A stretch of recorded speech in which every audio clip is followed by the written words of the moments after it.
Coming up on this episode of Falmouth in Focus, the Falmouth Beach Committee prepares to draft new beach regulations. We highlight the Cape and Island Suicide Awareness Walk and catch up on recent government meetings in our Three Things from Town Hall segment. All this and much more on this episode of Falmouth in Focus.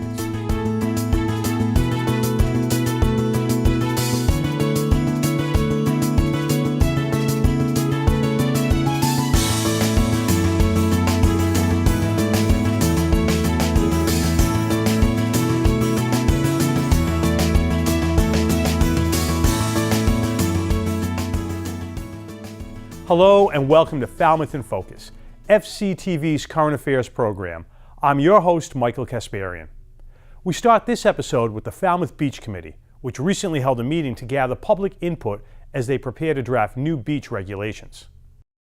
My name is Bruce Magardo. I'm the acting beach superintendent for the town of Falmouth. And today I'd like to review the happenings and conversations regarding the beach regulations. We had a meeting in April, and that discussion included the input from general public in town. And we received almost 50 emails with lots and lots of suggestions, and some in support of the preliminary list that was put out, and some echoing their fears and concerns about enforcement or dogs or that kind of thing. So those suggestions were reviewed by the Beach Committee in public, and then those that were accepted were put into the master list, and everybody had their day to talk who wanted to. One of the suggestions about regulations was surrounding dogs. Some people were upset that there is no control of dogs. They're oftentimes off-leash, voice command, and sometimes they pose a concern for families who aren't aware of dogs and certainly don't know the personality of a dog, that kind of thing. We had quite a few people also petition to have permission to walk their dogs in the evenings. We had a lively discussion on tents. Some people feel that you should have the right to have a tent as a type of sun protection. And also some people felt that the tents were possibly too big and they kind of took away from the view, which is one of the reasons why people go to the beach. Eventually the Beach Committee decided that tents would be permitted, but not greater than 10 feet by 10 feet, and they cannot be forward of the chairs, lifeguard chairs, so as to block the path or the line of sight for beach safety, obviously. A lot of people felt that this was too many rules. So we had a little discussion about that, and we still feel that lifeguards can do both, but I'm going to be taking some new steps, I think, to see if I can improve that situation as well.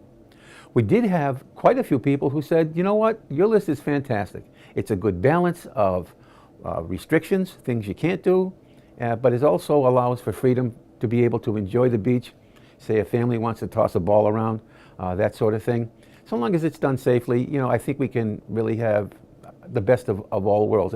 The Beach Committee will take a look one last time at their May meeting. From there, it will go directly to the Board of Selectmen. Our opening day for beaches is June the 24th, and we're looking forward to the process. I mean, it's April, weather's starting to warm up, but it sure feels like almost summer to me.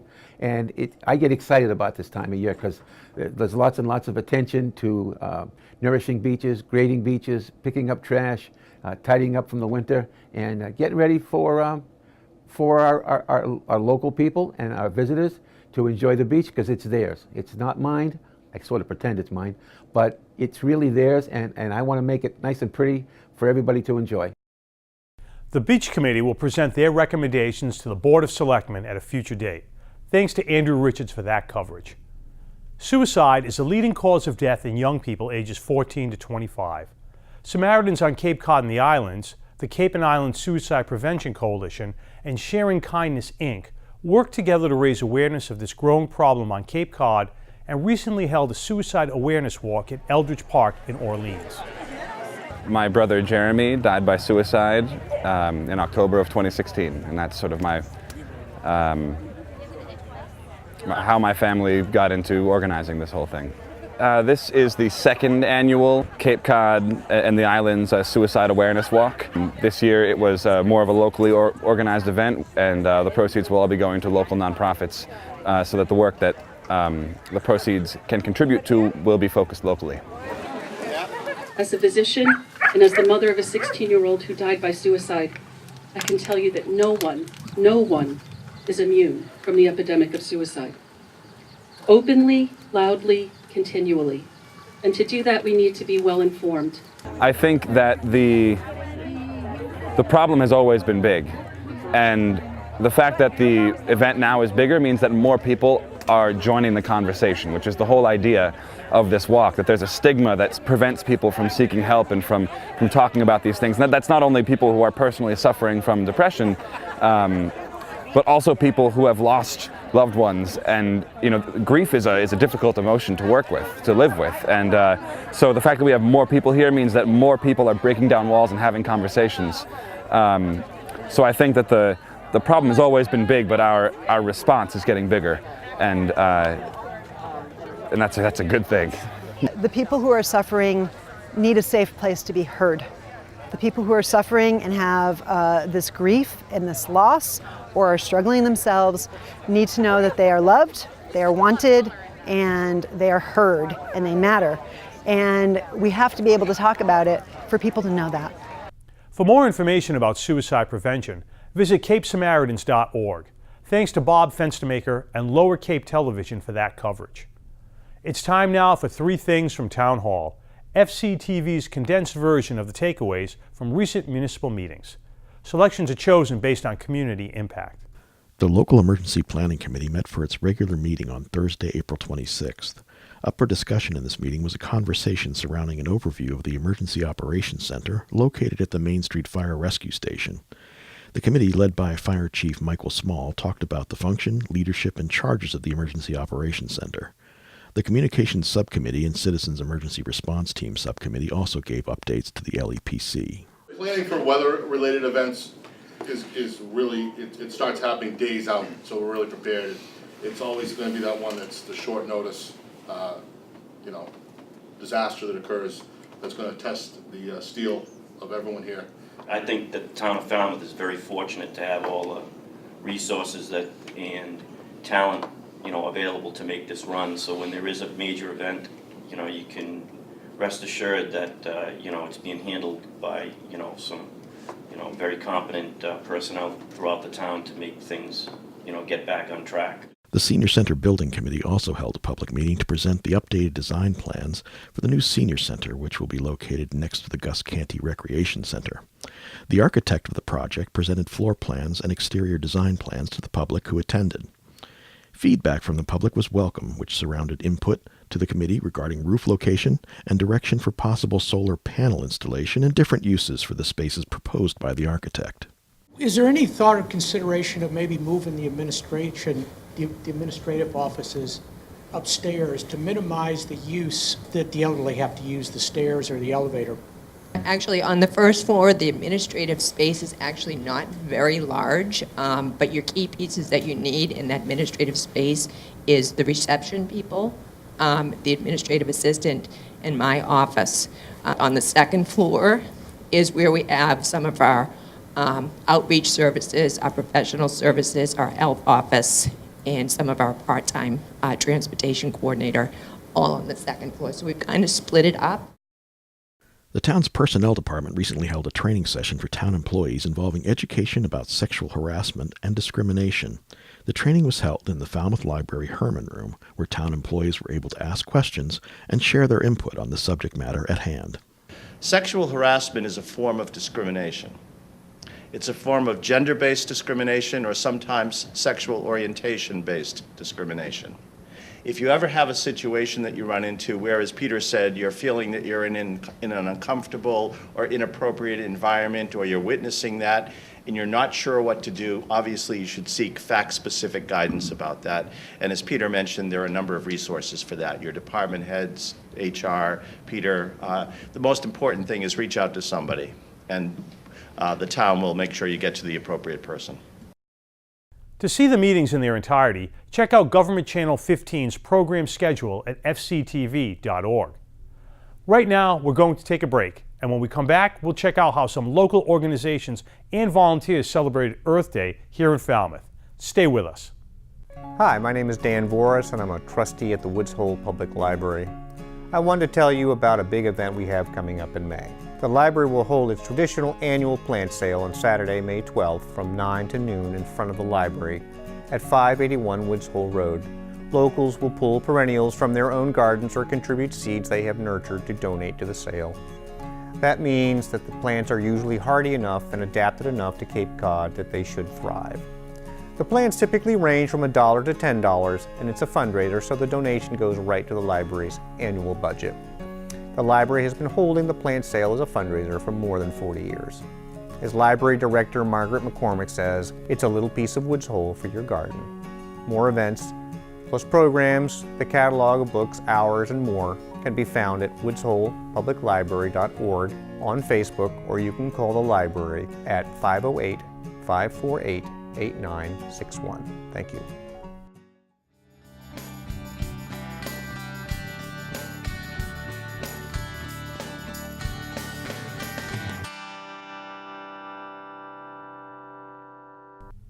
Welcome back.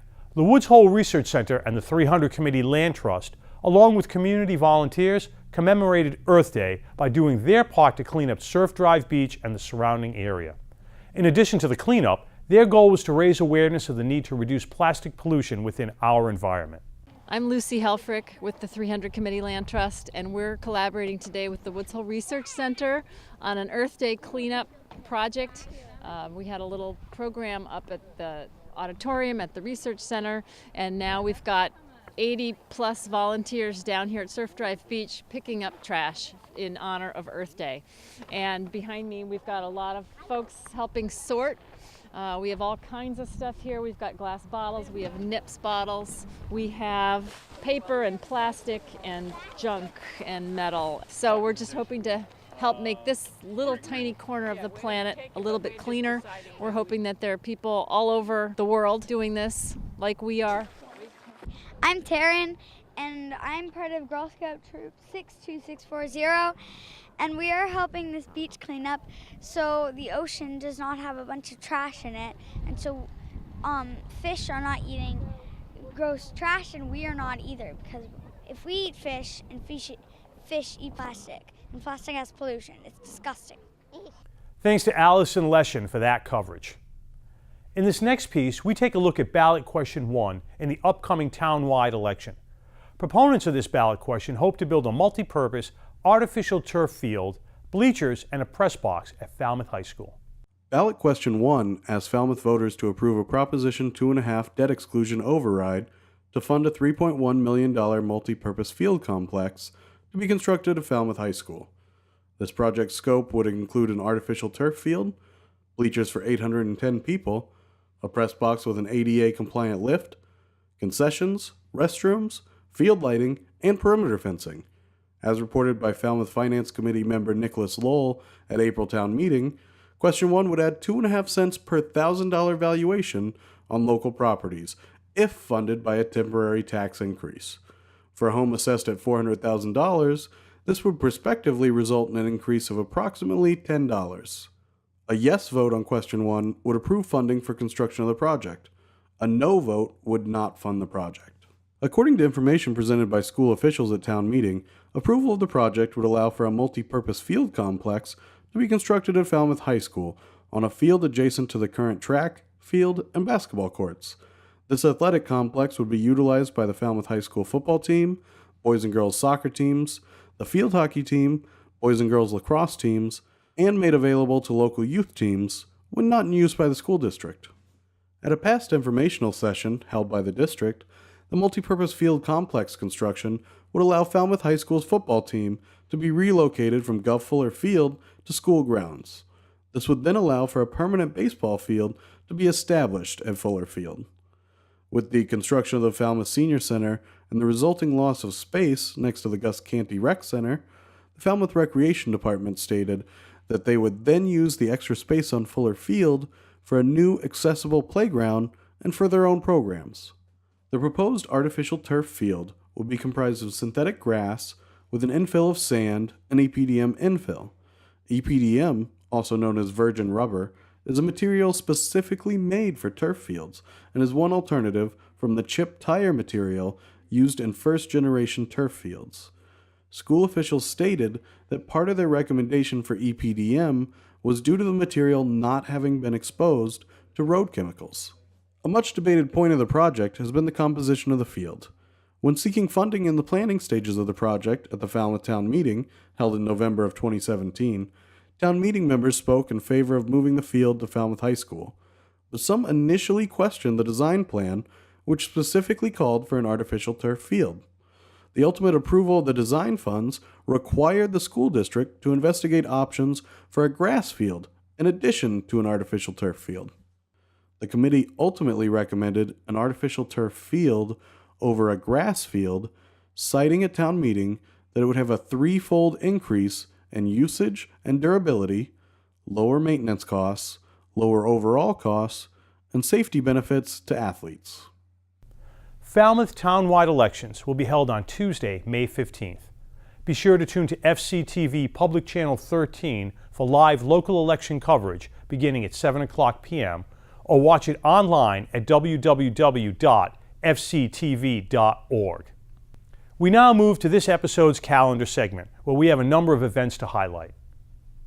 Sunday, May 6th, from noon to 3 o'clock, at the Museums on the Green, the Falmouth Village Association is hosting Kids Day. This event is free and will include face painting, a professional bubble artist, the Black Dog mascot, crafts, snacks, and much more. RSVP at falmouthvillageassociation.com. Thursday, May 17th, beginning at 9:30 a.m. along the Shining Sea Bikeway, join your community in support of the Soldier Ride Cape Cod. Bring your family, friends, flags, signs, and spirit to cheer on Wounded Warrior Project alumni all along the routes. Wednesday, May 30th, from 6 to 7:30 p.m. at the Gus Canty Recreation Center, Mass Rides, a program of the Massachusetts Department of Transportation and the town of Falmouth are hosting a bike safety training event for Falmouth business employees, primarily J1 and H2B employees. Rules of the road and bike safety etiquette will be reviewed, and the Falmouth Police Department will make a presentation. And the Mazer Gallery at FCTV will have a new artist for May. Muriel Hinault Lachlan will present her exhibit entitled Been There, which will be on display at the Mazer Gallery from May 6th through the 31st. We're going to take another short break to learn about a local nonprofit, and when we come back, we'll check in with FCTV contributor Troy Clarkson. Stay with us.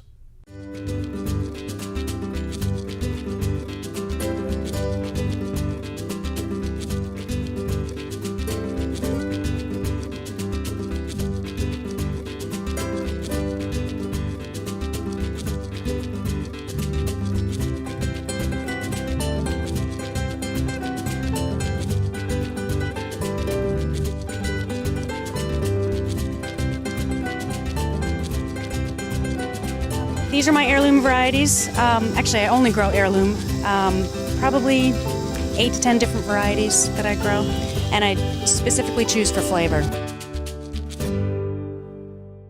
I hope that the market provides another space for people to come together and bump into each other in a friendly way and see someone who they might not have seen in weeks or months or since last year at the market, and do that while they're getting their vegetables and getting something to eat and supporting the local economy and our local farmers.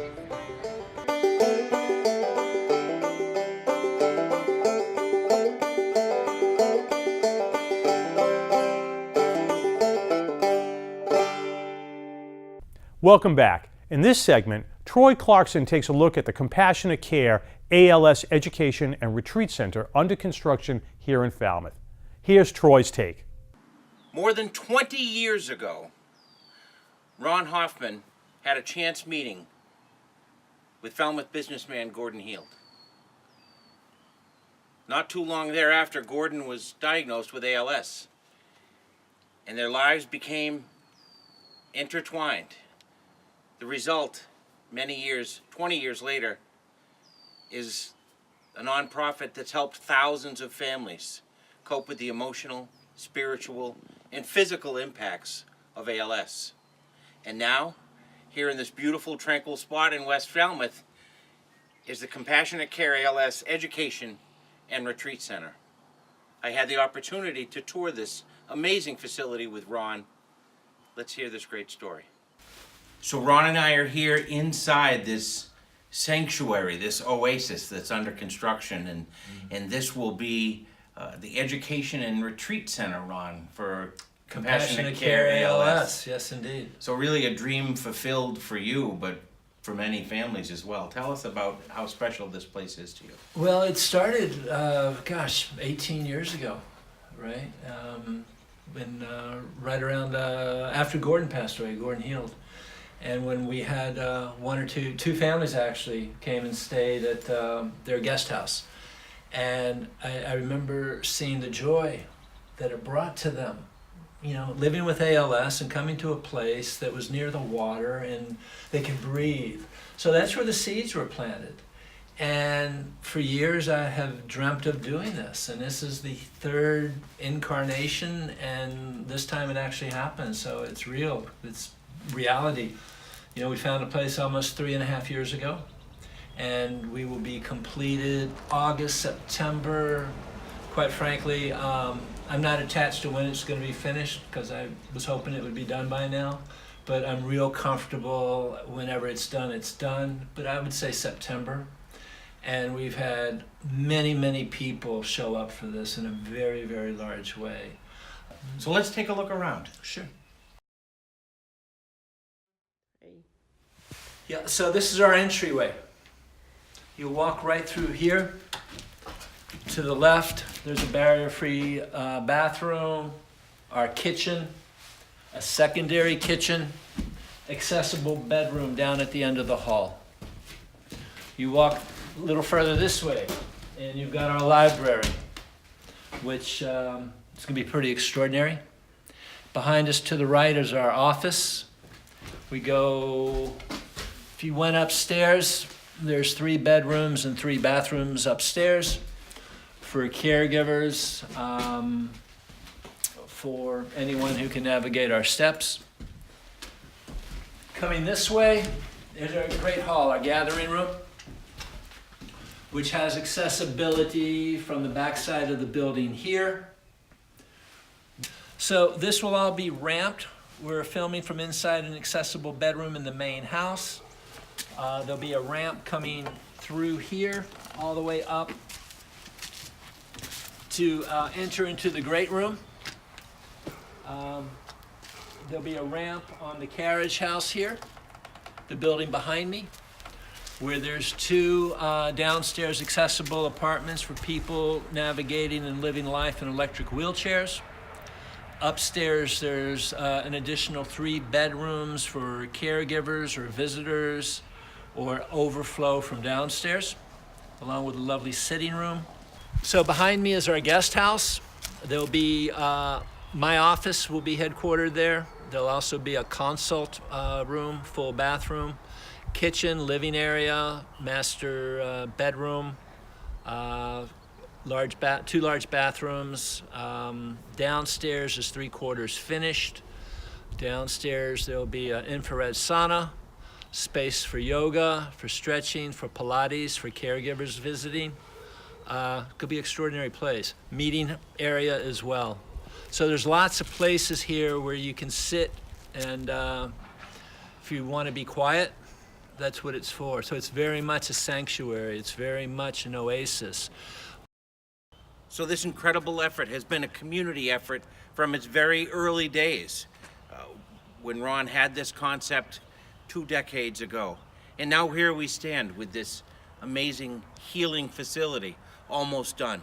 We'll be back here on Falmouth in Focus when this facility is done to give you an update. But in the meantime, you can continue to support Compassionate Care ALS and the great work they do. Just log on to their website, ccals.org. Find out more about this incredible organization and this wonderful sanctuary, this oasis to help families heal.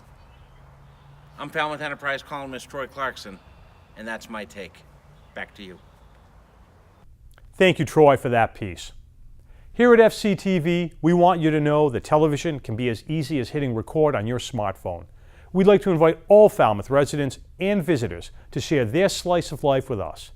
Email us your photos and videos, or upload them to Facebook, Twitter, or Instagram using the hashtag MyFalmouth or Falmouth in Focus to be featured on the show. Thank you to our most recent contributors. We leave you now with the sights and sounds of daffodil days at Spohr Garden. Thanks for watching Falmouth in Focus. We'll see you next time.